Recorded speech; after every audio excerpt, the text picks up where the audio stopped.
¿Qué tal? Muy buenas tardes a todos los seguidores del diario Primera Línea. Esta es una nueva emisión de Hoy con Norma y hoy tengo el gusto de tener a don Alberto Ginés. Para mí es un orgullo decir que no es la primera vez que lo tengo en el programa.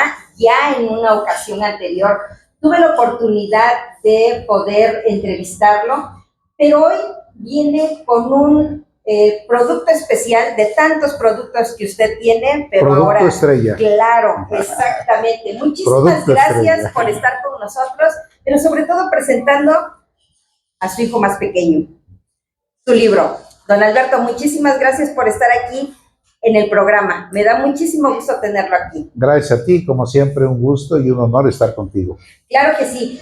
A todos los seguidores quiero decirles que don Alberto Ginés es un personaje muy importante de la región, pero toda su historia es muy especial. Don Alberto, quien escribe un libro, por lo general tiene, a mí lo que me enseñaron en la escuela es que un libro tiene inicio, un nudo y un desenlace. Para mí como lectora, usted el nudo me lo puso en la garganta en los primeros renglones de su historia. ¿Qué significa para usted ser escritor? Bueno, en primer lugar, yo hago mi debut con esta obra como escritor. No soy un escritor profesional, pero haber escrito mi historia, haber escrito esta maravillosa obra del niño que no llegaría lejos, es algo que me tiene profundamente satisfecho y muy contento, por supuesto. Claro, quiero leer de aquí, de la parte posterior del libro, solamente la primera línea, el primer párrafo. Dice: el hogar en el que naces y la sociedad en la que te desarrollas no te determinan, pero sí te condicionan. Muchos o todos hemos nacido en una familia y conforme va pasando el tiempo, una de dos: o nos sube o nos baja, o la vida es una rueda de la fortuna. ¿Cómo usted puede describir la palabra vida? Bueno, primero quisiera comentarte que, refiriéndome a esa frase que acabas de leer, sí, el lugar en el que naces y la sociedad en la que te desarrollas no te determinan, pero sí te condicionan. O sea que sí, hay de alguna manera hay una desventaja para quienes nacemos y crecemos en una sociedad que no nos da oportunidades, ¿verdad? Vamos a poner un ejemplo. Yo fui a la primaria Nicolás Bravo, en la sociedad de San Felipe Maderas de hace 50 años, ¿no? Y nací en un hogar con muchas carencias y con mucha pobreza. Tan solo para que tengas una idea, cuando yo nací, mi padre tenía 65 años de edad. Esas son las condiciones en las que nací. Claro, esta obra aclara mucho al respecto. No es lo mismo un niño que nace en San Felipe Maderas, que va a la escuela primaria Nicolás Bravo y que nace en un hogar donde el papá tiene 65 años de edad, a un niño que nace en Polanco, cuyos padres son empresarios y que va a una primaria particular. Las diferencias son muy grandes. ¿Pero qué se enseña con esta obra? Que no hay pretextos. Nazcas donde nazcas y estés desarrollándote donde te estés desarrollándote, puedes salir adelante. Ese es el mensaje principal de esta maravillosa obra. Ahora, me gusta mucho que en su libro usted hace una narración de todo lo que es su vida desde niño, pero también habla de historia, también marca algunas cosas que sucedieron en el lugar de donde usted es. Por ejemplo, algo que me llamó muchísimo la atención es lo de la cañada del soldado, ¿no? Entonces, yo en mi vida había escuchado toda esa historia de los franceses, cómo impactó en esa parte, en este caso, de la región de Tehuacán, ¿no? Y muchas veces, muchos conocemos, yo, por mi familia, en el que decían, los de San Felipe son así porque por ahí pasaron los franceses, pero nada más. Eso es todo lo que yo conocía de por qué la gente de esos espacios es de tez blanca, de ojo claro, pero al leer la descripción que usted hace histórica de qué pasó con los franceses en ese espacio, para mí fue diferente decir, yo no sabía que había pasado eso, sino para mí nada más habían como que habían pasado en caminito, ¿no? Cuéntenos un poquito de esa historia. Bueno, primero te platico que la historia me encanta. Claro. Pues yo soy un apasionado de la historia, me encanta la historia. Entonces, pues resulta que mi vida la entrelazo en esta obra con la historia, ¿verdad? Con lo que está ocurriendo en el país en el momento en el que yo voy viviendo mis diferentes episodios de vida. Pero refiriéndome exactamente a lo que preguntas de la Cañada del Soldado, pues resulta que los franceses, por cierto, hoy es 5 de mayo. Así es. Celebramos algo Los que tiene que ver con Francia. Hoy fueron derrotados en 1862, ahí en los fuertes de Loreto y Guadalupe, en la ciudad de Puebla, ¿no? Pero antes de eso, ya el ejército mexicano les había cerrado el paso. El 28 de abril del mismo año, les cerró el paso en las cumbres de Aculcingo. Y allí el conde de Lorences pierde alrededor de 1,000 soldados, ¿verdad? Uno de ellos no quiere morir y escapa, agarra los montes, agarra las veredas, se va caminando y llega a San Felipe, se acuesta en una piedra muy grande, una roca muy grande, se acuesta, el sol le da de frente y se queda profundamente dormido. Mi bisabuelo, don Severiano Ginés, viene de su rancho, Juan Bravo, hacia el centro del pueblo, y al pasar por la Cañada del Soldado ve al soldado francés tendido ahí en la roca descansando. Por supuesto que al verlo con el uniforme francés, pues dijo, este no es bueno. Claro, no es de aquí. Entonces desenfundó su arma y en ese momento mató al soldado francés. Y hasta el día de hoy al lugar se le llama la Cañada del Soldado. Ok. Dentro de estos datos que a mí me sobresaltaron, independientemente, digo, de su historia, quiero llevarla, pero sobre todo hacer hincapié en el, como usted dice, a usted le gusta la historia y a usted le gusta tener información, y el que la dé en este libro, para mí es impactante el que me diga para usted, y ahí habla de lo que es la figura del ejido. Muchos conocemos que es un ejido, pero en la descripción que usted hace, o en sí, el escrito que usted hace del ejido... Polémica, pero interesante. Claro, claro, porque, digo, a lo mejor este concepto de ejido, pues lo tienen más presente personas que están en las comunidades rurales. Personas que están en la ciudad, pues igual a lo mejor si en la escuela no los mencionaron, pues tenemos una idea que es el ejido. Pero esto viene también de esta cuestión histórica que vive el país, que vive en este caso la cuestión aquí de las comunidades, nada más aquí de alrededor de Tehuacán.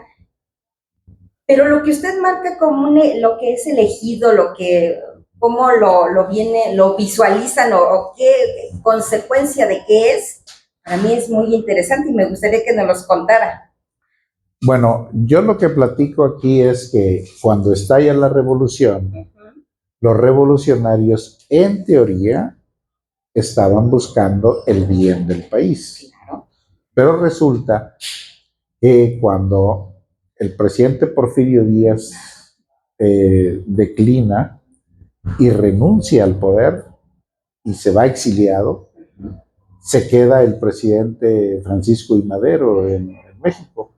¿Qué se esperaba en ese momento? Que los revolucionarios dijeran, lo que queríamos está logrado, ponemos las armas a un lado y agarramos la yunta, el arado, la hoz y nos ponemos a seguir cultivando el campo como antes, ¿verdad?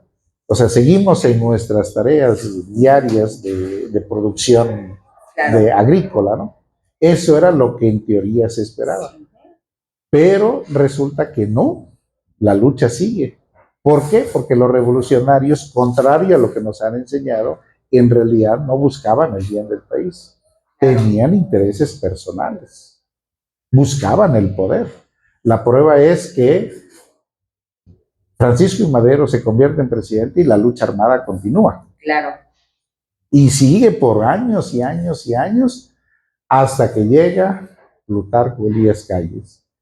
Plutarco Elías Calles les dice a todos, a ver, señores, ya llevaban más de 10 años de lucha, ¿verdad? Unos contra otros. Ahorita eran amigos y al rato eran enemigos y se mataban entre sí. Entonces los agrupa y les dice, vamos a parar esto. Y les repartió el país. Tanto les dio tierras como les dio poder, ¿verdad? Así que repartió las tierras del país, pero en calidad de ejido. Ahí es cuando nace el ejido en México. Que por cierto, yo hablo de que pues, preferible que se los hubiera dado en propiedad. Claro. Para que si no lo querían trabajar, lo vendieran, claro, y entonces lo trabajara alguien o lo comprara alguien que le gustara trabajarlo. Claro. Y el país siguiera siendo productivo. Pero no, le repartió las tierras en calidad de ejido y entonces las personas ahora se convirtieron en poseedoras de grandes extensiones de tierra, pero con un problema, sin ganas de trabajar. Claro. Y ahí se quedaron las tierras, sin producir. Para el tiempo del porfiriato, el país producía el 95% de lo que se consumía en México. Me refiero a alimentos. 95% de lo que se producía en México era producido dentro del mismo país. De lo que se consumía en México se producía aquí, ¿verdad? Actualmente traemos un déficit muy grande. Traemos muchos productos de otros lados. En el día de hoy producimos solo el 43% de lo que consumimos a raíz de esa situación. Pero bueno, de alguna manera lo que Plutarco Elías Calles quería era ponerle fin al conflicto. Claro. Y lo logró. Claro, sí. Repartiendo tierras y repartiendo poder. Dentro de este espacio de historia, en el libro, usted cuenta que por las situaciones políticas o situaciones del país, su familia tuvo que dejar San Felipe para irse a otro lado. ¿Cuál fue la situación? Sí, bueno, San Felipe Maderas era como el foco de los revolucionarios, porque claro, San Felipe Maderas era un pueblo de alguna forma próspero y que tenía grandes extensiones de tierra y se convirtió en el foco de los revolucionarios. Así que mi familia, primero a mi abuelo lo matan antes de que estalle la revolución. Y mi abuela, al quedarse sola, viuda con 35 años de edad y 7 hijos, pues decidió huir del pueblo y refugiarse en Ajalpan, Puebla, para sobrevivir, porque ahí ya no había otra cosa más importante más que sobrevivir. Así que mi familia se fue a Jalpan, sobrevivió a la revolución. Los revolucionarios llegaron al pueblo, lo destruyeron, lo quemaron 2 veces, casi lo desaparecían. El pueblo volvió a resurgir prácticamente de las cenizas y cuando la revolución termina, mi abuela decide regresar a San Felipe y por eso estamos aquí platicando. Claro, ahora, ya empezando con su historia personal, a mí me gustaría saber, usted, don Alberto, ¿a partir de qué edad usted tiene recuerdos de su niñez? ¿De qué edad usted dice, yo me acuerdo, yo de manera personal, yo me acuerdo a partir de la primaria, yo hacia atrás yo no lo recuerdo, pero yo sé que usted, bueno, de una manera diferente, ¿a partir de qué edad usted dice, yo me acuerdo de estas cosas que viví siendo un niño? El primer recuerdo que tengo de mi existencia, yo creo que debió haber sido cercano a los 5 años de edad. Okay. Vivíamos en la casa que había sido de mi abuela y que en ese momento era propiedad de una sobrina de mi padre, doña Esperanza. Ahí vivíamos y el primer recuerdo que tengo es que mi hermana mayor, Julia, me empieza a regañar y me quiere agarrar y yo corro y cuando me alcanza me agarra de los cabellos, y al agarrarme de los cabellos, pues ahí paró mi carrera. Ese es el primer recuerdo que tengo, muy cercano a los 5 años de edad. Obviamente, la fecha no la tengo. Ok, sí, yo le pregunto esto porque a mí me gustaría, no, ahora sí que no decir todo el libro, porque me gustaría que la gente lo disfrute, pero sobre todo lo viva, porque hay momentos en los que uno dice, ¿puedo reír en el tiempo y ayudar a don Alberto? Digo, yo sí, llegó un momento en el que entré en una crisis de decir, esta parte de su vida, Dios, ¿por qué no hubo nadie que lo fuera a salvar? ¿No? ¿Por qué, a qué grado llegaron sus papás de decir, hacemos esto, ¿no? Hay algo que a usted lo marcó, que usted, he visto varias entrevistas, me di la tarea de ver lo que usted ha hecho en otros espacios de entrevistas, en el que usted dice, mis papás me quitaron el miedo. Digo, no quiere decir que usted me supongo que no le tiene miedo a nada, algo debe de haber a lo mejor que puede asustarlo, pero esa experiencia que usted vive con sus papás, sí me parece de película. Sí me parece de película y me Película parece... de terror. Sí. ¿No las quiere platicar? Bueno, sin spoilers. Sin spoiler. ¿Verdad? Sin ¿Sí? spoiler, bueno. Resulta que por una acción considerada buena por mí, o quizás maravillosa acción, mis padres me aplican un castigo. Claro. Y en ese castigo me despojan del miedo. Y claro, cuando lean la historia del niño que no llegaría lejos, si lleguen a ese punto, van a llorar. Claro.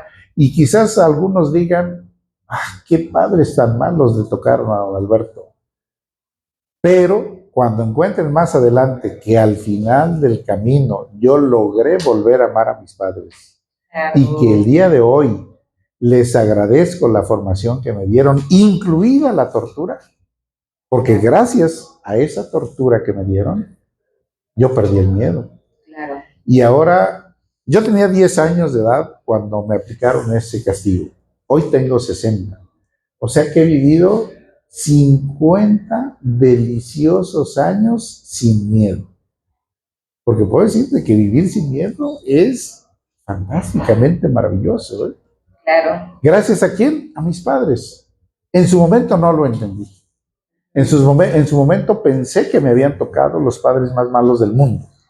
Claro. Pero hoy comprendo que lo que es Alberto Ginés el día de hoy se lo debe a la formación que me dieron mis padres.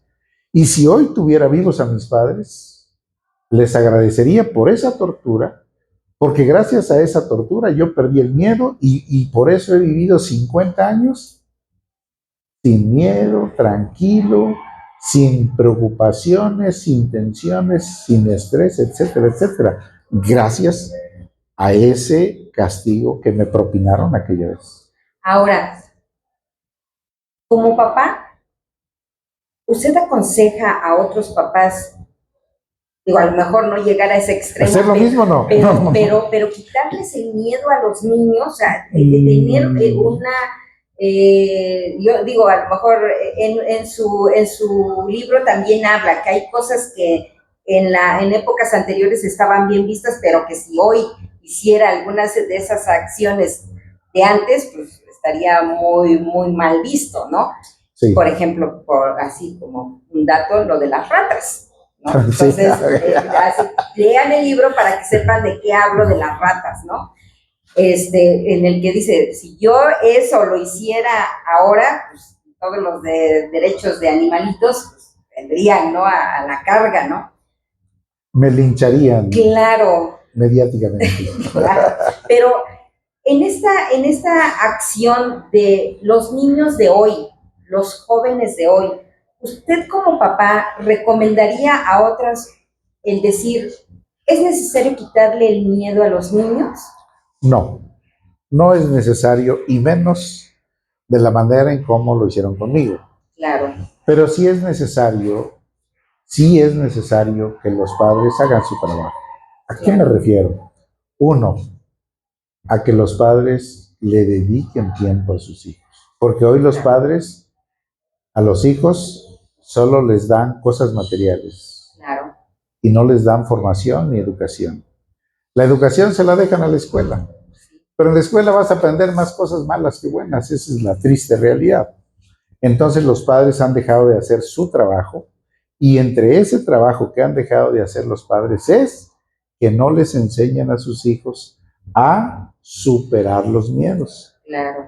Porque la realidad es que los humanos deberíamos de vivir sin miedos. Miedo, claro. Porque la vida con miedos no es vida. Deberíamos de vivir sin miedos. Entonces los padres, sí como parte de la formación, deberían de ayudar a sus hijos a superar los miedos. Claro. Porque los miedos son un estorbo para el desarrollo. Okay. Sí, el prologuista, Alberto Jiménez Merino, pone en el prólogo que el miedo, en el 95% de los casos, las cosas por las que tienes miedo no ocurren jamás. ¿Qué quiere decir?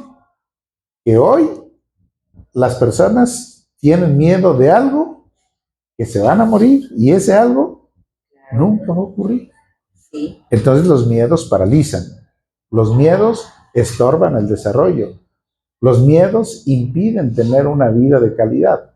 Entonces, si bien yo no diría que despojen a los niños del miedo como lo hicieron conmigo, pero sí que los ayuden a superar los miedos. A no tener tanto, muchas veces, digo, yo también a lo mejor lo tengo, de repente pensamiento fatalista, de decir, seguro va a pasar esto, seguro va a pasar lo otro, ¿no? O sea, como que buscamos anticipar cosas negativas cuando ni siquiera sabemos qué va a pasar, ¿no? Y de repente a lo mejor se los podemos traspasar eso a los hijos, ¿no? De decir, yo así lo veo, ¿no? De decir, no salgas porque hay mucha delincuencia. Digo, no podemos estar a salvo de nada, pero tampoco podemos vivir en una burbuja, ni podemos tener a nuestros hijos en una burbuja de decir, pues, todo lo que está a tu alrededor, pues no va a tener una repercusión contigo.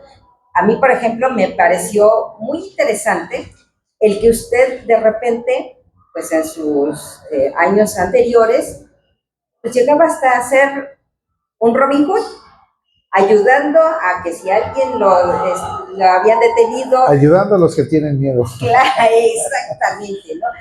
Ayudando y de repente hasta deshaciendo algunos paraderos de policías que querían simular que hacían algo correcto, cuando realmente pues, su intención, a lo mejor real, pues era no estar cuidando exactamente a la ciudadanía, ¿no? Entonces, esa parte de usted sigue estando, ese Robin Hood que ayuda a la sociedad, en ese extremo o cambió. Ya no. Cuando empezó a crecer el crimen en México, claro, relacionado con el narcotráfico, me puse a reflexionar y dije, no, ya no lo voy a hacer, porque un día claro, voy a estar defendiendo a un criminal. Entonces, cuando empezó a crecer el crimen, dejé de hacer eso. Pero antes era de todos los días prácticamente. O sea, es que en mí existe un altísimo sentido de justicia. O sea, yo veo una injusticia y la sangre me hierve, pues. La adrenalina empieza a correr por mi cuerpo y no puedo ver la injusticia sin sentir nada. Y a veces no puedo ver la injusticia sin hacer algo. Claro. Entonces, mi alto sentido de justicia es el que me llevaba a hacer todo lo que ahí se narra en la historia de disolver retenes, de enfrentar a las autoridades, de enfrentar a la policía, de ponerme al tú por tú con quien me pusieran enfrente. Todo eso era por mi sentido de justicia. Claro. ¿Verdad?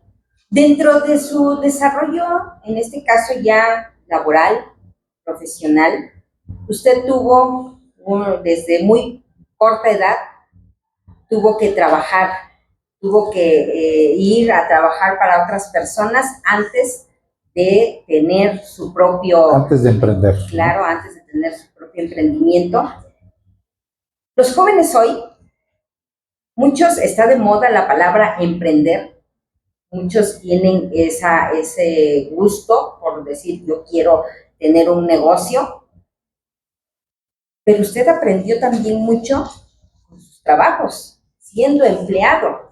¿Usted qué recomienda ahora a los jóvenes? Es decir, sales de la escuela y emprende, o es conveniente decir, ve a trabajar para alguien y después pon un emprendimiento. Para usted, ¿cuál es la recomendación más correcta? Si sales de la escuela y emprendes, es como nacer con 4 meses de gestación. Claro. Te vas a morir. Claro. Es suicida, pues, ¿verdad? No, hay que trabajar. Hay que trabajar porque hay que aprender.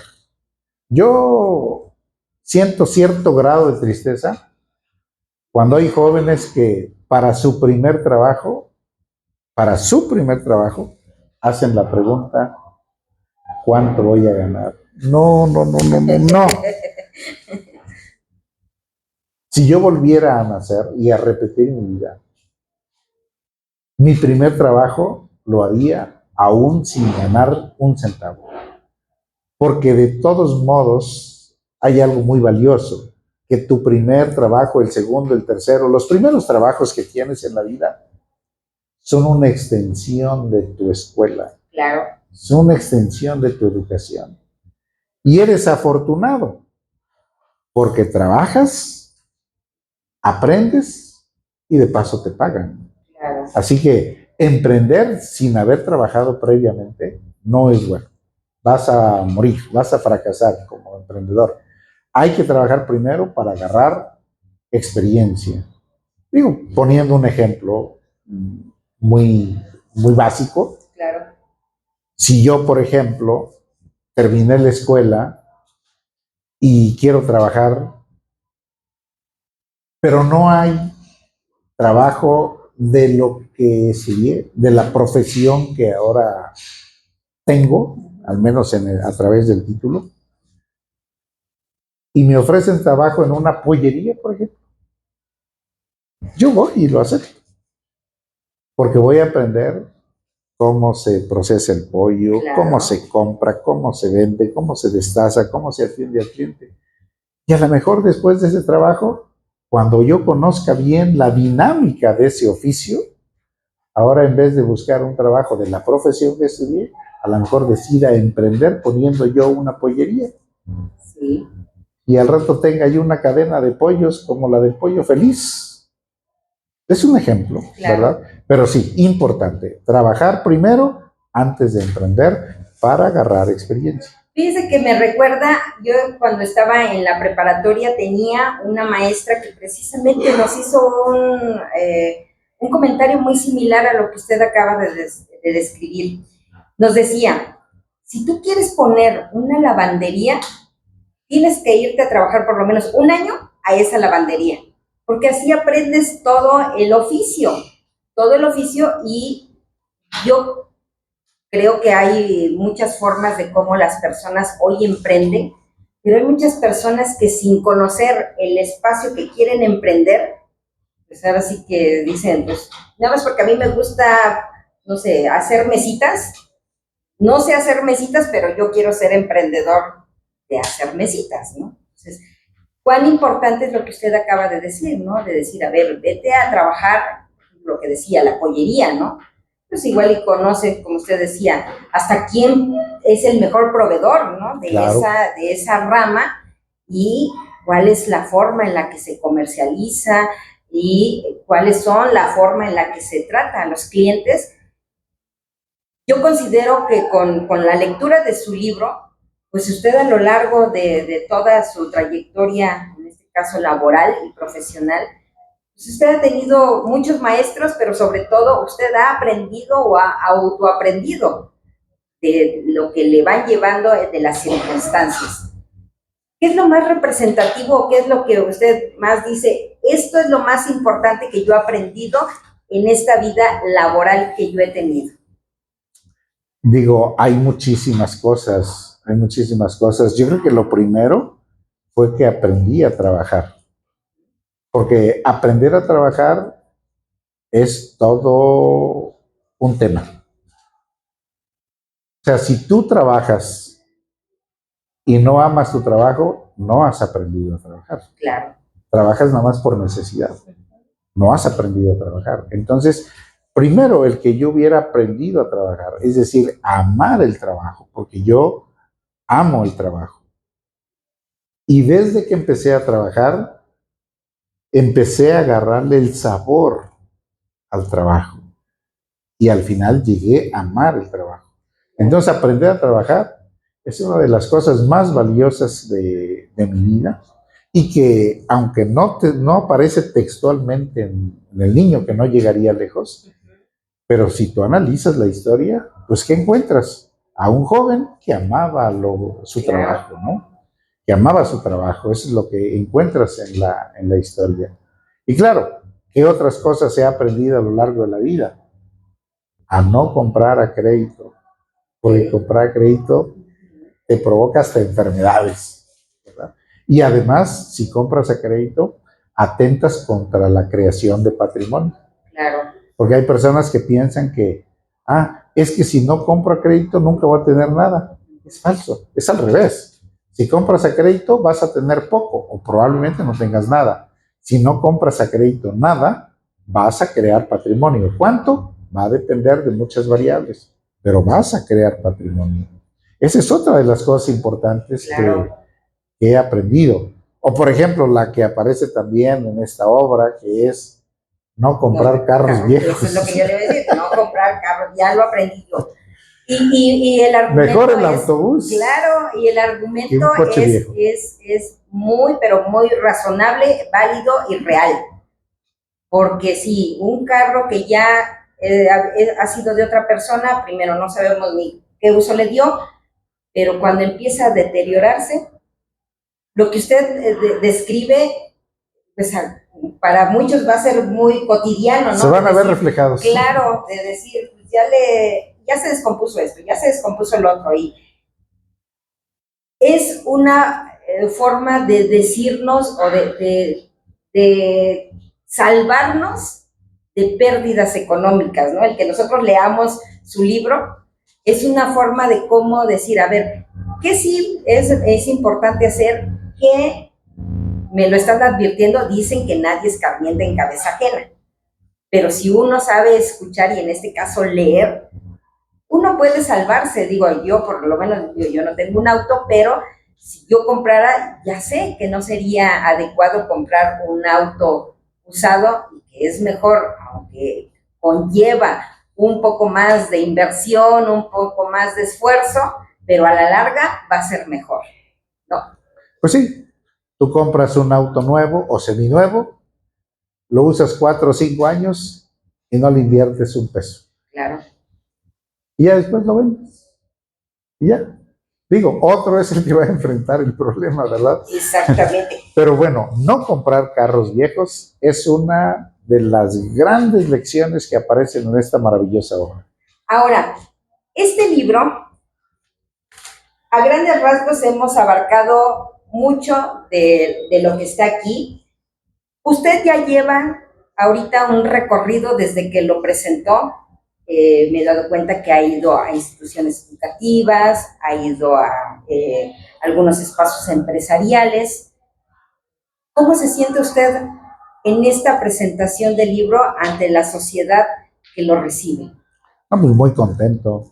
Imagínate nada más, siempre he vivido fascinado con mi historia, pero ahora compartirla, pues es una fascinación mucho más grande, mucho mayor, porque claro, si yo he vivido fascinado con mi historia y he aprendido de mis errores, claro, para no volverlos a cometer, entonces ahora compartir mi historia con el mundo, pues es fantástico, es maravilloso, porque muchísimas personas, pero muchísimas, van a aprender lecciones valiosas de esta obra que les van a ayudar a tener una mejor vida, a mejorar su vida, a mejorar su economía, a mejorar su felicidad, a mejorar su bienestar, a mejorar su hogar, su familia, etcétera.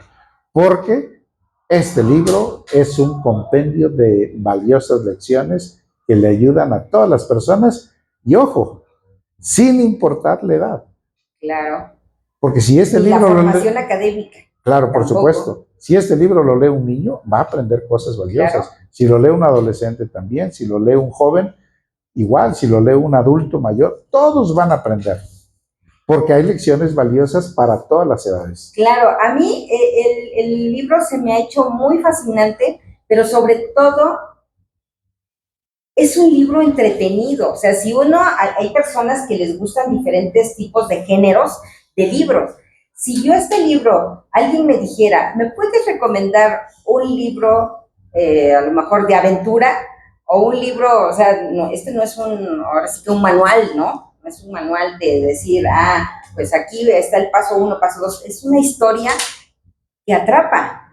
Es una historia que si yo no supiera que es de una persona, diría yo, oye, cuánta imaginación es tenía, una novela. tenía este escritor, ¿no? O sea, tenía una muy buena imaginación este escritor. Si alguien, o sea, yo se lo doy a alguien y le digo, a ver, léelo, y él, a ver qué te pareció la historia, y yo creo que si después le digo, es la historia real de alguien, yo creo que cualquiera se podría quedar muy sorprendido porque les digo, su historia atrapa. Su historia, yo en una presentación anterior en la que ya tuve oportunidad de estar asistiendo, usted hizo 2 comentarios que a mí me llamaron mucho la atención. Una, que este libro podría ser una serie, y creo que sí.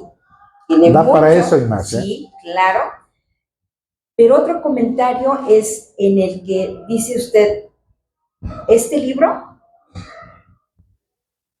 es la forma en la que usted se presenta ante el mundo, ¿no? Y a mí me gustaría que me dijera, después de estas presentaciones que ya ha tenido, ¿qué le dice a su familia? ¿Qué le dice a sus hijos? ¿Cómo lo ve su esposa? ¿Cómo lo ve todo lo que están a su alrededor? ¿Qué opinan de la experiencia que usted ahora está teniendo al presentar este libro? Pues naturalmente que están contentos, comparten mi alegría, Claro. Comparten mi felicidad. Somos una familia muy unida y compartimos los logros individuales en familia. Entonces están muy contentos. Y claro, estaban un poco preocupados porque no sabían qué estaba yo escribiendo. Mi familia se enteró de lo que escribí. Y hasta que estuvo publicado. Hasta que estuvo impreso. Hasta ahí cuando tuvieron el libro en las manos, cada miembro de mi familia agarró su ejemplar y se desapareció. Cada quien buscó su rincón para leerlo. Y ya después de leerlo, pues ya quedaron contentos porque era una incertidumbre para mi familia el contenido. Pero ¿Qué bueno, va a decir de la familia? Sí, ¿Qué va a decir de la familia? ¿Qué va a decir, no? Pero bueno, ahora que ando en mi gira de presentaciones del libro, pues mi familia está muy contenta porque en familia nosotros compartimos los logros de todos. Pero además, esta obra, mi querida Normita, no es un proyecto de Alberto Ginés, es un proyecto de familia, porque la escribí pensando en la juventud que va a aprender grandes lecciones de esta obra, pero también la escribí para que mis descendientes no tengan que andar preguntando cómo era su antepasado. Al leer esta obra, leerán por su propio ojo, ¿verdad? Quién era su antepasado y lo disfrutarán. ¿Qué significa esto? Que entonces esta obra no es un proyecto personal, es un proyecto de familia y como tal, toda la familia lo estamos disfrutando. Y como dicen en las series, ¿habrá una siguiente temporada? Lo más seguro es que no, pero de que va a haber más libros, sí. Sí habrá más libros, porque el ejercicio que llevé a cabo con escribir este libro me gustó. Y creo que hay otros temas sobre los que puedo escribir. Claro. Y que le pueden ser útiles a la gente, porque todo lo que hago referente a escribir es que les sea de utilidad a otros, ¿no? Entonces, sí, probablemente haya más libros escritos por Alberto Ginés, que haya una segunda parte de la biografía, no lo sé. A lo mejor si llego a los 80 años de edad, a los 80 escribo la segunda ¿Qué parte. pasó de los 60 a los 80? Claro. Por ejemplo, eso podría ser, pero no lo sé todavía. Ahora, ya para terminar, digo, yo sí quiero seguir haciendo la invitación a que adquieran esta obra, pero platíquenos de todo lo que está aquí, alguna de las vivencias que usted quiera platicarnos, alguna de las vivencias que están escritas en este libro. Una que me haya hecho llorar, una que me haya puesto triste, una que haya disfrutado. La que usted guste decirnos, ¿cuál? Para que la gente se quede picada y diga, quiero leer el libro. Cuando disolví un retén y que puse a temblar a todos los policías. Esa me encanta, porque los policías generalmente hacen temblar a todo el mundo. Claro. Sí. Y ese día yo me las cobré por todos los que sufren, los puse a temblar a ellos. Ese día los puse a temblar a ellos y fue una satisfacción que me duró como un mes. No tanto como que fue un logro personal, sino que al disolver un retén y dejarle claro a la policía que nunca más quería yo volver a ver ese retén, o sea que ya no iba a estar ese retén, era un beneficio para la gente, ¿no? Claro. Porque ¿qué pasa con la mayoría de las personas que traen su carrito, especialmente si es un carrito viejo, claro, que a veces le falta un documento, algo trae ahí ya, ¿no? Propio de la edad del auto, ¿no? Van manejando y de momento ven un retén y el corazón empieza. Sí. Me van a parar y me van a... O sea, la gente tiene miedo. Entonces yo disfruté ese evento muchísimo porque sabía que al ya no existir ese retén de ahí en adelante, mucha gente dejaría de sufrir al pasar por ese lugar. Claro. Pero bueno, ya lo leerán ahí. Claro. Ahora, se enterarán en detalle, sí, ¿no? Claro. Me gustaría que, digo, para todas las personas de primera línea, nos pudiera decir dónde lo podemos adquirir, dónde está disponible o cómo nos comunicamos, a dónde. Está en todos lados. Está en todos lados. Por ejemplo, está en las 4 principales plataformas, ¿verdad? Que es Amazon, es Google, es Apple, es Mercado Libre, ahí está disponible. Y en librerías famosas o de prestigio como Porrúa, Gandhi, Sótano, Sambors, también está. Está aquí en Tehuacán, está en la librería El Arte de Leer, está en Canacintra, las oficinas de Canacintra, Tehuacán, y está también un amigo que se llama Sebastián Díaz Jiménez, también él lo tiene a la venta y lo entrega a domicilio, que eso es perfecto. Más importante. Entonces, está disponible en todos lados. La realidad es que no hay pretextos para que alguien diga yo no lo he podido conseguir, porque está al alcance de todos este maravilloso libro que le va a cambiar la vida a mucha gente. Obviamente, ¿a quién? A quien lo permita. Claro. Porque pues, tú puedes leer la obra más maravillosa, puedes leer la Biblia, es más.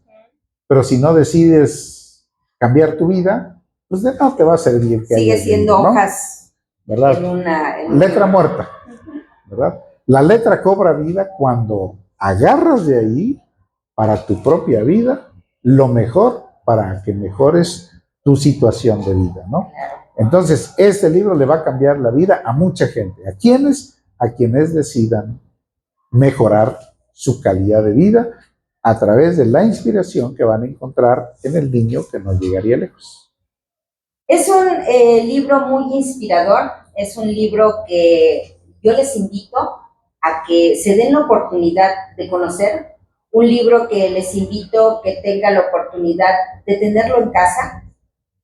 Como ya decía don Alberto, no es para alguna edad en especial, es para todo aquel que lo quiera leer, es para todo aquel que quiera conocer, que quiera aprender algo, pero sobre todo que conozca el gran ser humano, pero sobre todo el gran desarrollo que uno, en este caso podemos decir, de nuestros paisanos, ha podido tener, no solamente a nivel local, sino a nivel nacional. Don Alberto, muchísimas gracias por haber estado con nosotros, yo le agradezco. Espero que su gira presentando este libro, sobre todo en las escuelas, para mí es muy emocionante saber que este libro no solamente está llegando a personas mayores, sino a universitarios, a personas de preparatoria, que usted vaya y lo presente. Sí. Eso es muy importante. Y sabes que quiero comentarte lo siguiente. Claro. Este libro no lo escribí con fines de lucro, porque de verdad que escribir y vender libros no es negocio. Claro. Lo hago para dejarle un legado a la humanidad, para que algo aprendan los jóvenes de allí. Así que, aunque si bien el libro se vende y se paga por él, no es negocio escribir y vender libros, pero sí es muy importante compartir el conocimiento. Por eso hay una parte del libro en la que escribí que para mí es más importante compartir el conocimiento que ganar dinero. Pues muchísimas gracias, don Alberto. Yo espero que este libro llegue a muchísimas más personas, que llegue a muchos jóvenes, pero sobre todo que a todo aquel que, como usted dijo, quiera ser ayudado, que quiera aprender algo y ojalá, tengan la oportunidad de ver a don Alberto y tener el libro y que se dé un autógrafo. Eso es más importante de decir, tengo el libro de, en este caso, don Alberto. Y lo tengo dedicado. Lo tengo dedicado. Yo puedo decir que lo tengo dedicado. Muchísimas gracias, don Alberto. Agradezco que haya estado aquí con nosotros, que nos haya compartido esta parte de usted, esta parte que la gente podemos tener acceso de su persona. Muchísimas gracias, don Alberto. Pues un honor, como siempre, estar contigo y gracias por el espacio y esperemos que los jóvenes de Tehuacán lean El niño que no llegaría lejos y les cambie o les transforme la vida. Claro.